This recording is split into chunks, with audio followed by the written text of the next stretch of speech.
কিছুটা অচল অবস্থা সৃষ্টি হয়েছে।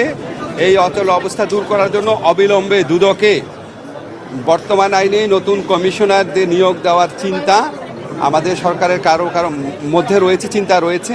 আবার ইফতেখার ভাইরা একটা অন্তর্বর্তীকালীন অবস্থার কথা বলছেন, কিন্তু অন্তর্বর্তীকালীন অবস্থার জন্য আবার আইন চেঞ্জ করতে হবে। এখন আবার আইন চেঞ্জ করার পর ধরেন সংস্কার কমিশনের প্রস্তাব মধ্যে যদি আবার কমিশন গঠন করি, ওটা কেমন দেখায়?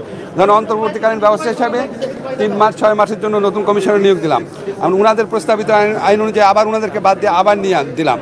এটা তো আসলে এত সহজ সরল না। ওনারা অনেক মহৎ উদ্দেশ্য নিয়ে জিনিসটা বলেছেন, কিন্তু কোনটা দুর্নীতি বিরোধী লড়াই পরিচালনার জন্য, দুর্নীতি বিরোধী কার্যক্রম পরিচালনার জন্য কোনটা সর্বোত্তম পন্থা, সেটা বিচার বিবেচনা করে আমরা সিদ্ধান্ত নিই।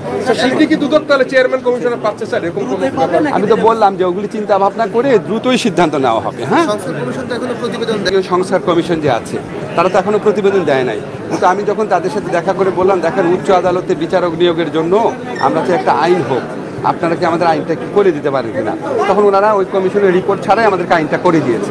ওনারাই করে দিয়েছে, আবার আমাদের মাননীয় চিফ জাস্টিস উনিও একটা আইন করে দিয়েছে। তো দুইটা অবলম্বনে আমরা একটা আইন করছি। যে সমস্ত জিনিস ধরেন এখনই আমরা বিভিন্ন কমিশনের হেল্প নিয়ে যে সমস্ত কাজ আমরা এখনই করে ফেলতে পারি, সেগুলি আমরা করে ফেলবো, আমরা ওয়েট করবো না, আমাদের তো খুব বেশি সময় নাই।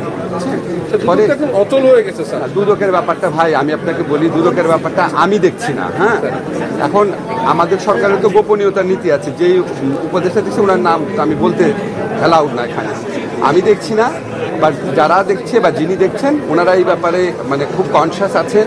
দুদককে অচল রাখা যাবে না, এত বড় বড় দুর্নীতি হয়েছে, দুদককে অবশ্যই সচল করতে হবে।